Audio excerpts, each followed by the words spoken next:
Hi to all, welcome back to this channel. This is Akshita. In this video, I am going to explain 6th class science chapter 9 organisms and habitat part 3 video. So actually మనం part 1 and part 2లో organisms గురించి like living things and non living things గురించి discuss చేసుకున్నాం కదా. Okay, so ఈ living థింగ్స్లో మన కంటికి కనిపించినటువంటి ఆర్గానిజమ్స్ కూడా ఉంటాయి, అందులోనే మైక్రో ఆర్గానిజమ్స్ అవి అని చెప్పుకున్నాం. ఓకే, సో డిఫరెంట్ ఆర్గానిజమ్స్ ఎక్కడెక్కడ నివసిస్తాయి తెలుసుకుందాం. Activity 7, who lives where. So living things అన్నీ కూడా ఒకే చోట ఉంటాయంటే నో. సో ఒక్కొక్కటికి ఒక్కొక్క నివాసం ఉంటుంది. హ్యూమన్ బీయింగ్స్కి ఎలా అయితే హౌసెస్ బిల్డింగ్స్ ఉంటాయో అలా డిఫరెంట్ అనిమల్స్కి, బర్డ్స్కి, ప్లాంట్స్కి, సో వీటన్నిటికీ కూడా డిఫరెంట్ ప్లేసెస్ ఉంటాయి కదా. Okay, here is a list of some organisms: ant, human beings, elephant, lotus, wall spider, oyster, fish, rabbit, bee, sparrow, dung beetle, earthworm, mural, squirrel, rat, crab, snail, bat, pistia, water hyacinth, monkey, prawn, tiger prawn, etc. You may add the names of even more animals and plants that you see around you, or remove those from the given list which are unfamiliar to you. So ఇక్కడ మనకు కొన్ని organisms list ఇచ్చారు. Okay, so ఈ organisms లిస్ట్లో మనకు కొన్ని తెలిసినవి ఉన్నాయి, తెలియనివి కూడా ఉన్నాయి. ఓకే, సో తెలిసినవి అయితే మనం ఆన్సర్ చెప్పేద్దాం, తెలియని మనం రిమూవ్ చేసేద్దాం. సో వాళ్ళే మనకు చెప్పారు మీకు తెలియనివి ఏమైనా ఉంటే వాటిని రిమూవ్ చేసేయచ్చని. సో ఒకవేళ మీ ఇంటి చుట్టుపక్కల ఇంకా డిఫరెంట్ ప్లాంట్స్ ఉంటాయి కదా, సో వాటి గురించి మీకు ఏమైనా తెలిసినట్టయితే యాడ్ చేయొచ్చు కూడా. ఓకే, సో ఈ చీమలు ఎక్కడ ఉంటాయి? చీమల పుట్టలో ఉంటాయి. And human beings, so houses, buildings, ads, apartments ఇక్కడంతా ఉంటాం. ఎలిఫెంట్, సో ఎలిఫెంట్ వచ్చేసి ఫారెస్ట్లో, గ్రీనరీ ప్లేస్లో ఉంటాయి. And then lotus, so lotus వచ్చేసి వాటర్లో ఉంటాయి. అండ్ నెక్స్ట్ వాల్ స్పైడర్స్, ఇవన్నీ కూడా ఎక్కడ ఉంటాయి? మూలల్లో ఉంటాయి కదా. సో మన ఇంటి మూలలో కావచ్చు, చెట్ల దాంట్లో కావచ్చు, so water it may be. And oyster, so oyster మనకు చాలా వరకు తెలియదు కాబట్టి we can remove it. And fish, so fishes అన్నీ కూడా అక్వేరియంలో అండ్ చెరువుల్లో, కాలువల్లో అండ్ సముద్రాల్లో ఉంటాయి. ర్యాబిట్, సో ర్యాబిట్ వచ్చేసి ఈ చెట్ల పుట్లల్లో అండ్ నెక్స్ట్ పొలాల్లో గుంత తవ్వుకొని అక్కడ ఉండడం, సో ఇవన్నీ చూస్తూ ఉంటాం. బీ, సో తేనెటీగ వచ్చేసి ఎక్కడ ఉంటాయి? ఎక్కడైతే తను తేనె పట్టు పెడుతుందో అక్కడ ఉంటుంది. స్పారో, పిచ్చుక, సో పిచ్చుక కూడా చెట్లలో కానీ లేదా మన ఇంట్లో కానీ గూడు కట్టుకొని ఉంటుంది. అర్త్వామ్, సో అర్త్వామ్, వానపాములు ఎక్కడుంటాయి? సో మాయిస్ట్ సైల్లో అంటే తడి ఉన్నటువంటి మట్టిలో ఉంటాయి అన్నమాట. ఓకే, అండ్ కొరమీను ఇవన్నీ కూడా ఎక్కడ ఉంటాయి? సో కాలువల్లో, ఓకే, నదుల్లో ఇటువంటి చోట్ల ఉంటాయి. స్క్వారల్, ఉడతలు అండ్ ఎలుకలు ఇవన్నీ కూడా ఎక్కడ ఉంటాయి? సో చెట్ల మీద కానీ లేదంటే మన ఇంట్లో స్టోర్ రూమ్లో ర్యాట్స్ ఎక్కువ ఉంటాయి కదా. ఎగ్జాక్ట్లీ, సో డిఫరెంట్ అన్నీ కూడా మనకి ఎక్కడ ఉంటాయో చాలా వరకు బాగా తెలుసు. Which organisms are found mostly in your area often. So మనం ఉంటున్నటువంటి ఏరియాలో ఏ ఆర్గానిజమ్స్ మనం చూస్తాము? Rats, squirrels and next birds, okay, then plants, then monkeys, elephants, human beings, ants, lotus, wall spider ఇవన్నీ కూడా మన చుట్టుపక్కలే ఉంటాయి. In table 3 right the names of the organisms in the appropriate box according to where they can be found. So ఇక్కడ మనకి ఇక్కడ table 3 ఇచ్చారు. Okay, so ఈ టేబుల్ 3లో ఏం రాయాలి అంటే ఆర్గానిజమ్స్ నేమ్స్ రాయాలి. ఓకే, అవి ఎక్కడెక్కడ ఉంటాయి? ఫర్ ఎగ్జాంపుల్ కొన్ని ఆర్గానిజమ్స్ భూమి మీద ఉంటాయి, కొన్ని నీళ్ళల్లో ఉంటాయి. సో అటువంటి వాటిని మనం ఫైండ్ అవుట్ చేసి రాయాల్సి ఉంటుందన్నమాట. You could put the name of one organism in more than one column. So okay organism ఇక్కడ 3 కాలమ్స్లో కూడా ఉండొచ్చు అనమాట. If you put the organism in the column some other place, try to mention the place where you could find it. So ఒకవేళ ఏదో ఒక ఆర్గానిజంని మనం ఇంకొక అంటే సమ్ అదర్ ప్లేస్లో పెట్టాలనుకున్నాం అనుకోండి, సో ఆ సమ్ అదర్ ప్లేస్ ఏంటో కూడా చెప్పాల్సి ఉంటుంది. For example sparrows, so sparrows వచ్చేసి నీళ్ళలో ఉంటాయా, భూమి మీద ఉంటాయా, లేదా అదర్ ప్లేసెస్లో ఉంటాయంటే అదర్ ప్లేసెస్లో ఉంటాయని చెప్తాం. సో అదర్ ప్లేసెస్లో ఎక్కడ ఉండొచ్చు, చెట్ల మీద ఉండొచ్చు, లేదా మన ఇంట్లో గూడు కట్టుకొని కూడా ఉండొచ్చు. సో ఈ విధంగా సమ్ అదర్ ప్లేస్లో మనం రాస్తున్నప్పుడు అవి ఎక్కడ ఫైండ్ అవుట్, అవి ఎక్కడ కనిపిస్తాయో కూడా మనం పర్ఫెక్ట్ ఆన్సర్ రాయాలి. Some are filled in help to you. ఇక్కడ కొన్ని రాశారు, సో అవి మనకు హెల్ప్ఫుల్గా ఉంటాయి. మనం ఇంకా కొన్ని గెస్ చేసి రాయొచ్చు అనమాట. Copy the table 3 in your notebook. So exact ఈ టేబుల్ 3ని మన నోట్బుక్లోకి ఎక్కించి మనం ఈ ఫిల్లింగ్ ది బ్లాంక్స్ అంతా కూడా కంప్లీట్ చేయొచ్చు. Then try to enhance list as much you can. So ఇక్కడ ఇచ్చినటువంటివే కాకుండా కనీసం మనం ఈ లిస్ట్ని పెంచొచ్చు అనమాట. ఓకే, మీకు ఏమైనా తెలిసింటే వాటిని కూడా యాడ్ చేయొచ్చు. ఈ table 3, so under the ground, భూమి లోపల ఉంటాయి పాములు, అండ్ నెక్స్ట్ భూమి మీద కూడా ఉంటాయి, వాటర్లో కూడా పాములు ఉంటాయి కదా. ఎగ్జాక్ట్లీ. సో ఇంకా సమ్ అదర్ ప్లేసెస్ ఏమైనా ఉంటాయా, సో చెట్లల్లో ఉంటాయి, లేదంటే ఇక చెట్ల పొదల్లో ఉంటాయి కదా, బుషెస్. నెక్స్ట్ అర్త్వామ్. సో అర్త్వామ్ ఎక్కడ ఉంటాయి, భూమి లోపల ఉంటాయి. ఓకే, సో అదేవిధంగా వాటర్ లోపల కూడా ఉంటాయి అన్నమాట. ఇంకా ఎటువంటి చోట్ల ఉంటాయి అంటే మీరు గెస్ చేసి రాయాలి. అండ్ నెక్స్ట్ క్యాట్ భూమి లోపల ఉంటుందా అంటే నో, క్యాట్ భూమి లోపల ఉండదు, భూమిపైనే ఉంటుంది. ఓకే, దెన్ భూమి లోపల ఉండేటివి ఇంకా ఏవి రాయొచ్చు మనం, సో భూమి లోపల ఉండేటివి చాలా వస్తాయి కదా, సో మీరు గెస్ చేసి రాయండి. అండ్ వాటర్లో లోటస్, ఓకే, సో హైడ్రిల్లా, ఇవన్నీ కూడా వాటర్లో ఉంటాయి. హైడ్రిల్లా రాద్దాం. Okay, hydrilla. And some other places sparrows, ఇవన్నీ కూడా.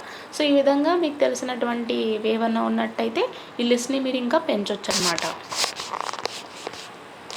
How many organisms are present in more than one column, why did you place them there. So ఒక కాలంలో కన్నా ఎక్కువ కాలమ్స్లో ఉన్నటువంటి ఆర్గనిజమ్స్ ఏంటి అంటే పాములు వచ్చేసి భూమి మీద ఉంటాయి, భూమి లోపల ఉంటాయి, నీళ్ళల్లో కూడా ఉంటాయి. ఓకే, అండ్ దెన్ ఇంకా డిఫరెన్స్ ఉంటాయి కదా. సో మీరు రాసినట్టయితే ఏ ఆర్గనిజమ్స్ ఎక్కువ కాలమ్స్లో ఉన్నాయో మీరు గెస్ చేసి దానికి రీజన్ కూడా ఇవ్వాలి. ఓకే, సో అవి ఎక్కడెక్కడ ఉంటాయో కూడా చెప్పాలన్నమాట. In which column will you put a frog. So ఏ కాలంలో మనం ఫ్రాగ్స్ని పెట్టొచ్చు. సో ఇక్కడ చూసినట్టయితే ఫ్రాగ్స్ని మనం వాటర్లో పెడతాము and other places. So other places అంటే మన ఇంటి దగ్గర ఏదన్నా చిన్న చిన్న సందుల్లో పొదల్లో కూడా ఫ్రాగ్స్ ఉంటాయి, భూమిపైన ఉంటాయి. సో ఫ్రాగ్స్ని మనం ఆన్ ద గ్రౌండ్ పెట్టొచ్చు, ఇన్ వాటర్ పెట్టొచ్చు, అండ్ సమ్ అదర్ ప్లేస్ కూడా పెట్టొచ్చు. We have seen that different organisms live in different places but many of them live in the same place. So చాలా వరకు చూసినట్టయితే ఒక్కొక్క ఆర్గనిజం ఒక్కొక్క ప్లేస్లో నివసిస్తూ ఉంటుంది కదా. సో కొన్ని వచ్చేసి సేమ్ ప్లేస్లో నివసిస్తూ ఉంటాయి. ఇందాక మనం చెప్పాం స్నేక్ వచ్చేసి భూమి మీద ఉంటుంది, భూమి లోపల కూడా ఉంటాయని చెప్పాం. ఓకే, అండ్ వాటర్లో కూడా ఉంటాయి కదా. సో డిఫరెంట్ లివింగ్ ఆర్గనిజమ్స్ అన్నీ కూడా డిఫరెంట్ ప్లేసెస్లో నివసిస్తూ ఉంటాయి. కొన్ని వచ్చేసి సేమ్ ప్లేస్లో ఉండడం కూడా జరుగుతుంది. Living organisms have different needs. They usually stay in the places where most of their needs are met, that is, they get sufficient food, shelter and other conditions necessary for life. ఇప్పుడు ఒక్కొక్క organism ఒక్కొక్క ప్లేస్లో ఉంటుందని చెప్తున్నాం. So ఈ living ఆర్గనిజమ్స్కి different needs అనేవి ఉంటాయి, అంటే వాటికి డిఫరెంట్ అవసరాలు ఉంటాయి. అంటే ఫుడ్ దొరకడం కావచ్చు, షెల్టర్ ఉండడము, లేదంటే టెంపరేచర్ అంటే క్లైమేటిక్ కండిషన్స్ అనుకూలంగా ఉండడము, ఇవన్నీ బేస్ చేసుకుని లివింగ్ ఆర్గనిజమ్స్ వాటి యొక్క ప్లేస్ని డిసైడ్ చేసుకుంటాయి అన్నమాట. ఓకే, అండ్ మనకు ఖచ్చితంగా నివసించాలి అంటే ఏమేమి కావాలి, ఫుడ్ కావాలి, షెల్టర్ కావాలి, అలాగే క్లైమేటిక్ కండిషన్స్ కూడా మనకు ఫేవరబుల్గా ఉండాలి. సో ఎలా అయితే మనం ఇలా కోరుకుంటామో ప్రతి ఒక్క లివింగ్ ఆర్గనిజంకి కూడా ఇవన్నీ కూడా తను సెర్చ్ చేసుకుంటుంది అన్నమాట. All organisms depend on their surrounding for their needs like food, water, air and shelter. So ప్రతి ఒక్క జీవి కూడా తన యొక్క సరౌండింగ్ మీద డిపెండ్ అవుతుంది. సో ఆ సరౌండింగ్లో ఏమేమి ఉండాలి, తాగడానికి నీరు ఉండాలి, అండ్ హెయిర్ ఉండాలి, అండ్ నెక్స్ట్ తినడానికి ఫుడ్ ఉండాలి, అలాగే మంచి షెల్టర్ ఉండాలి. సో వీటన్నిటి మీద డిపెండ్ అవుతుంది అన్నమాట. The surrounding which meets the needs of a particular organism in the best manner is the habitat of that organism. So ఏ సరౌండింగ్లో అయితే పలానా ఆర్గనిజంకి ఇవన్నీ అవసరాలు ఉంటాయో సో ఆ ప్లేస్ని అవి హ్యాబిటాట్గా నివాసంగా మార్చుకుంటాయి. ఇప్పుడు మనం ఒక ఏరియాలో ఫుల్ చెట్లు ఉన్నాయనుకోండి, సో ఫుల్ చెట్లు ఉంటే మనకు షెల్టర్ వస్తుంది అండ్ దెన్ గాలి వస్తుంది కదా. అండ్ నెక్స్ట్ ఆ ఫుల్ చెట్లు ఉన్న పక్కన కాలువ ఉందనుకోండి, సో ఆటోమేటిక్గా వాటర్ కూడా అవైలబుల్ ఉంటుంది కాబట్టి మనం అటువంటి చోట్ల ఇల్లు కట్టుకోవడం అలా చేస్తూ ఉంటాం. సో ఎలా అయితే మనం అన్ని కండిషన్స్ని ఫేవరబుల్గా మార్చుకుంటామో, ప్రతి ఒక్క జీవి కూడా food, shelter, water, air, so ఎక్కడైతే క్లైమేటిక్ కండిషన్స్ బాగుంటాయో అటువంటి ప్లేస్ని ఎంచుకుంటాయి అన్నమాట. In a habitat living and non living things are coexisting. So ఈ నివాసంలో లివింగ్ థింగ్స్ ఉంటాయి, నాన్ లివింగ్ థింగ్స్ కూడా ఉంటాయి కదా. The living things are called biotic components and non living things are called abiotic components. Okay, so living థింగ్స్ని మనం biotic components గాను, non living థింగ్స్ని అబయోటిక్ కాంపోనెంట్స్ అని అంటాము. There are these two are interdependent. Plants, animals and microorganisms are biotic components, whereas soil, water, air, light, temperature, moisture, etc. are abiotic components of habitat. సరే, ఇప్పుడు biotic components, abiotic components అంటున్నాం. Okay, living things ఏమో Biotique గాను, non living things ఏమో abiotic అంటున్నాం. ఈ two components కూడా inter dependent అనమాట, అంటే ఒకదాని మీద ఒకటి డిపెండ్ అయి ఉంటాయి. ఇప్పుడు అబయోటిక్ కాంపోనెంట్స్ ఉన్నాయి. సో ఈ అబయోటిక్ కాంపోనెంట్స్ని మనం ఏం చెప్పొచ్చు అంటే non living things, soil, water, hair, light, temperature and moisture, ఇవన్నీ కూడా అబయోటిక్ అనమాట.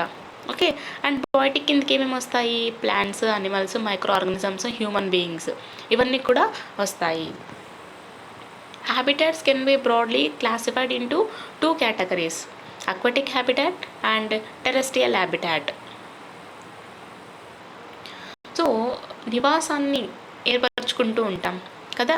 సో ఫేవరబుల్ కండిషన్స్లో మనకు అవసరాలన్నీ తీరేటువంటి సరౌండింగ్స్లో మనం నివాసం ఉంటూ ఉంటాం. ఈ హ్యాబిటాట్స్లో టూ కేటగిరీస్గా డివైడ్ అయినాయి అనమాట. ఒకటేమో అక్వాటిక్ హ్యాబిటాట్ గాను, ఇంకోటేమో టెరెస్ట్రియల్ హ్యాబిటాట్ గాను డివైడ్ అయి ఉన్నాయి. Now let us see what are the different habitats around us. సరే, మరి మన చుట్టూ ఇంకా ఎటువంటి హ్యాబిటాట్స్ ఉన్నాయో తెలుసుకుందామా? Then pond as a habitat. So pond వచ్చేసి ఏ విధంగా హ్యాబిటాట్ అవుతుందో చూద్దాం. There are several organisms in a pond. To study them more closely we need to see the different regions in the pond where communities of some organisms are present. So పాండ్లో several organisms ఉంటాయి. Already మనం ఒక experiment చేసాము, అంటే different ప్లేసెస్లో నుంచి మనం water samples collect చేసుకొని మైక్రోస్కోప్ కింద పెడితే దాంట్లో ఒక్కొక్క శాంపిల్లో మైక్రో ఆర్గానిజమ్స్ బయటపడడం జరిగింది. సో అదేవిధంగా పాండ్లో కూడా సెవరల్ ఆర్గానిజమ్స్ ఉంటాయన్నమాట. సో వీటి గురించి మనకి ఇంకా తెలియాలి అంటే, వీటిని మనం చూడాలి అనుకుంటే first we have to know అంటే ఏ ఆర్గానిజమ్స్ ఎటువంటి కమ్యూనిటీస్లో ఉంటాయి, సో ఎటువంటి రీజన్స్లో ఇవి అవైలబుల్గా ఉంటాయో మనం తెలుసుకోవాల్సి ఉంటుంది. Which animals and plants do you think would live on the surface of the pond. So pond యొక్క సర్ఫేస్ మీద ఎటువంటి అనిమల్స్, ఎటువంటి ప్లాంట్స్ ఉంటాయి? సో చాలా వరకు పాండ్స్ మీద వచ్చేసి కలువ పూలు like lotus, okay, and then hydrilla. And animals వరకు వచ్చేస్తే animals like insects, okay, so ఇన్సెక్ట్స్కి వచ్చేసి దోమలు అండ్ నెక్స్ట్ స్నేల్స్, ఇటువంటివన్నీ కూడా ఉంటాయన్నమాట. Which animals and plants do you think would live in mid water. So mid వాటర్లో ఎటువంటి అనిమల్స్ ఉంటాయి? ఫిషెస్, క్రాబ్స్, ఇవన్నీ కూడా ఉంటాయి. And which animals and plants do you think would live in the pond margins. So pond margins అంటే ఈ pond ఒడ్డున ఎటువంటి అనిమల్స్, ఎటువంటి ప్లాంట్స్ ఉంటాయి? లైక్ గుడ్లు పెట్టడం కానీ, చేపల గుడ్లు పెట్టడము, లేదంటే స్నేల్స్ గుడ్లు పెట్టడము, ఇటువంటి అనిమల్స్ అన్నీ కూడా ఉంటాయని చెప్పుకోవచ్చు. Which animals and plants do you think would live at the bottom of the pond. So bottom of the pond ఇంకా ఎటువంటి అనిమల్స్ ఉండొచ్చు? సో బిగ్ ఫిషెస్ ఉండొచ్చు, whatever it may be, some there are lots of living things ఉంటాయన్నమాట.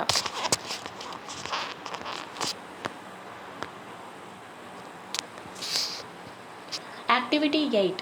In the pond, we find that different organisms live in different regions.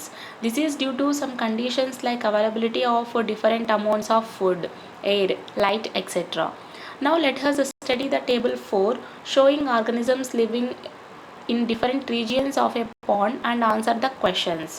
సరే, so పాండ్లో వచ్చేసి different organisms ఉంటాయని చెప్పుకున్నాం.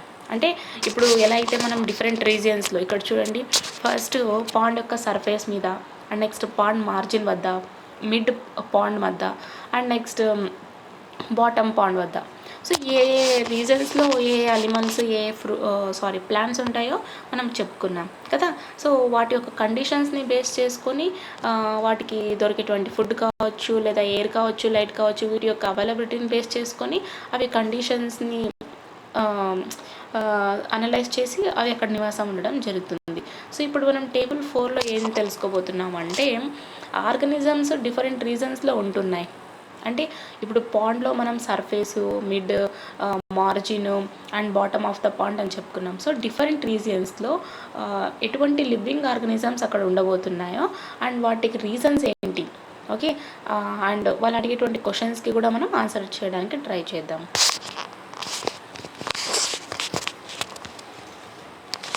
Table 4.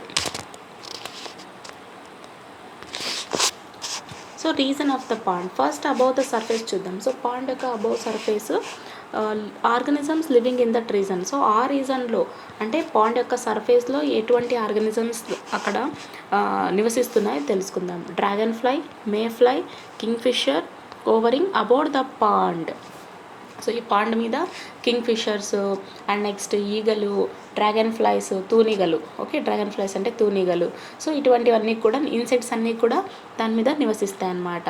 And then resting over a bamboo pole or a stick jutting out of the surface of the pond, they get food from the surface of the pond. Okay, so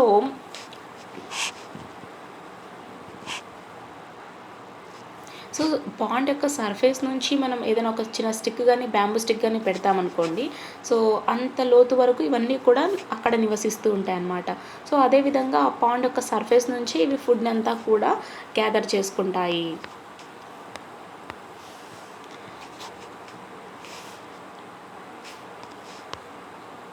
so on the surface, ఇప్పుడు surface మీద, so surface above the surface చూసాం మనం, okay. So above the surface చూసాము, ఇప్పుడు on the surface చూద్దాం. Railing beetle, pond skater, larva of mayfly and dragonfly, plants like pista float on the surface completely, while those like the lotus have roots going deep under. Okay, so ఈ surface మీద beetles, okay, so whirling beetles కావచ్చు, pond skaters, larva అంటే ఈ దోమల యొక్క గుడ్లు పగిలి లార్వాగా మారుతాయి అన్నమాట. సో ఆ లార్వా, డ్రాగన్ ఫ్లై యొక్క లార్వా ఇవన్నీ కూడా సర్ఫేస్ మీద ఉంటాయి అన్నమాట, ఓకే. అండ్ దెన్ తర్వాత ప్లాంట్స్లో వచ్చేసరికి పిస్టిషియా, ఇవి సర్ఫేస్ మీద ఫ్లోట్ అవుతూ ఉంటాయి, okay. And then lotus, so pistia వచ్చేసి లోటస్ ఎలా అయితే వాటి యొక్క రూట్స్ డీప్గా పోనిస్తాయో, ఈ పిస్టిషియా ప్లాంట్స్ కూడా సర్ఫేస్ మీద తేలుతూ వాటి యొక్క రూట్స్ని కూడా డీప్గా వెళ్ళనిస్తాయి అన్నమాట, okay. Then however there is a plenty of food and air, fish usually come to the surface for food. So ఇటువంటి ప్లేస్లో అంటే సర్ఫేస్ మీద కావాల్సినటువంటి ఫుడ్, ఎయిర్ కూడా అవైలబుల్గా ఉంటుంది. సో సాధారణంగా ఫిషెస్ వచ్చేసి ఫుడ్ కోసము సర్ఫేస్ మీదకి వస్తూ ఉంటాయి అన్నమాట. పాండ్ మార్జిన్స్ వద్ద several grasses, frogs, cranes, crabs etcetera fish usually lay eggs year. So ఇందాక మనం చెప్పుకున్నాం కదా, పాండ్ మార్జిన్స్ వద్ద ఈ స్నేల్స్, ఫిషెస్, క్రాబ్స్ ఇవన్నీ కూడా ఇక్కడ గుడ్లు పెడుతుంటాయి అన్నమాట, ఓకే. అండ్ ఇందులో ఈ మార్జిన్స్ వద్ద గడ్డి పెరగడము, అండ్ ఫ్రాగ్స్ కప్పలు, క్రేన్స్ కొంగలు, క్రాబ్స్ ఎండ్రకాయలు ఇవన్నీ కూడా ఈ పాండ్ మార్జిన్స్ వద్ద ఉంటాయి. Mid water, so middle of the pond వచ్చేసి great water boatman, leech and next mosquito larva are found in this region. Fish and crabs also swim around this region. So ఈ mid of the pond వచ్చేసి leeches, mosquito యొక్క larva కూడా ఇక్కడ ఉంటాయి అన్నమాట. And ఈ రీజన్లో ఫిషెస్ అండ్ క్రాబ్స్ కూడా స్విమ్ చేస్తూ ఉంటాయి. Bottom of the pond, so టోటల్గా బాటమ్ ఆఫ్ ద పాండ్లో this region has plants like hydrilla and animals like mussels, flatworms and some maggots, larva of some insects light is the minimum here, but food in the form of dead and decaying matter is plenty. So ఈ bottom of the పాండ్లో చాలా వరకు hydrilla plants ఉంటాయి. And అనిమల్స్లోకి వచ్చేసరికి ఇతర insects ఉంటాయి కదా, so వాటి యొక్క లార్వా కూడా ఇక్కడ ఉంటాయి అన్నమాట. అండ్ ఇక్కడ బాటమ్ ఆఫ్ ద పాండ్ వచ్చేసరికి లైటింగ్ చాలా తక్కువగా ఉంటుంది. ఒకవేళ ఫుడ్ కావాలంటే మనకు పైన రీజన్స్లో చెప్పుకున్నటువంటి ఏరియాలో డీకే అయినటువంటి ఫుడ్ లేదా చనిపోయినటువంటి ఇన్సెక్ట్స్, చనిపోయినటువంటి ఫిషెస్ ఇవి ఏమైనా ఉంటే ఈ బాటమ్ ఆఫ్ ద పాండ్లో ఉన్నటువంటివి ఫుడ్గా తీసుకుంటాయి అన్నమాట.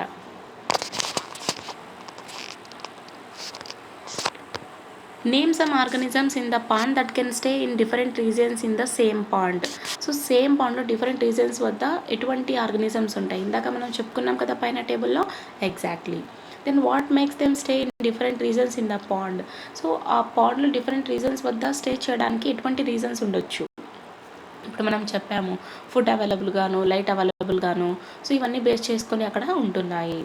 Can different places in the pond also be called a habitat, why not. So ఇక్కడ పాండ్లో డిఫరెంట్ రీజన్స్ చెప్పుకున్నాం, అంటే డిఫరెంట్ ప్లేసెస్లో డిఫరెంట్ ఆర్గానిజమ్స్ అనేవి నివసిస్తూ ఉంటాయి. సో వాటిని మనం హ్యాబిటెట్గా చెప్పుకోవచ్చా? ఆబ్వియస్లీ. ఎందుకంటే based on the air, based on the water, food and shelter base చేసుకొని అవి అక్కడ ఉంటున్నాయి కాబట్టి. Is there any animal with legs in the pond. So పాండ్లో లెగ్స్తో కలిగినటువంటి అనిమల్ ఏమైనా ఉన్నాయా అంటే ఫ్రాగ్స్. ఓకే, సో ఫ్రాగ్స్ ఉన్నాయి, క్రాబ్స్ ఉన్నాయి. Okay, then do all animals in the pond have tails. So పాండ్లో ఉన్నటువంటి ప్రతి ఒక్క అనిమల్కి కూడా తోకలు ఉన్నాయా? నో. ఫిషెస్కి ఉంటాయి కదా. Exactly. And do all animals in the pond swim. So pond లోపల ఉన్నటువంటి ప్రతి ఒక్క అనిమల్ కూడా స్విమ్ చేస్తుందా? సో ప్రతి ఒక్కటి కూడా స్విమ్ చేయాలని లేదు. What are the animals that share the surface of the pond as habitat. So ఆ పాండ్ యొక్క సర్ఫేస్ని షేర్ చేసుకున్నటువంటి అనిమల్స్ ఏంటి?